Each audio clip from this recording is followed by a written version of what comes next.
ചക്കുളത്തുകാവ് ശ്രീ ഭഗവതി ദേവി ക്ഷേത്രത്തിൽ സർപ്പസന്നിധിയിൽ ആണ്ടുതോറും നടത്തിവരാറുള്ള ആയില്യം പൂജ മഹോത്സവം സമാപിച്ചു. നിരവധി ഭക്തജനങ്ങൾ പങ്കെടുത്തു.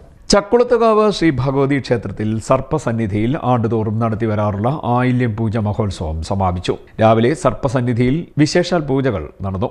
അർച്ചന, സർപ്പനൈവേദ്യം, സർപ്പകോപ ശമന പൂജ, രോഗശാന്തി പൂജ, സർവൈശ്വര്യ പൂജ എന്നിവയും നടന്നു. തുടർന്ന് 11 മണിക്ക് നാഗരാജാവിൻ്റെയും നാഗയക്ഷിയുടെയും തിരുസ്വരൂപം എഴുന്നള്ളത്തും നൂറും പാലും ദീപാരാധന എന്നിവയും നടന്നു. ഉച്ചയ്ക്ക് പ്രസാദമൂട്ടും നടന്നിരുന്നു.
ആയില്യം പൂജ മഹോത്സവ ചടങ്ങുകൾക്ക് ക്ഷേത്ര മുഖ്യ കാര്യദർശി രാധാകൃഷ്ണൻ നമ്പൂതിരി, ക്ഷേത്ര കാര്യദർശി മണിക്കുട്ടൻ നമ്പൂതിരി, മേൽശാന്തിമാരായ അശോകൻ നമ്പൂതിരി, രഞ്ജിത്ത് ബി നമ്പൂതിരി, ദുർഗാദത്തൻ നമ്പൂതിരി എന്നിവർ മുഖ്യ കാർമ്മികത്വം വഹിച്ചു. നിരവധി ഭക്തജനങ്ങൾ ചടങ്ങുകളിൽ പങ്കെടുത്തു. CDNet news, Harippad.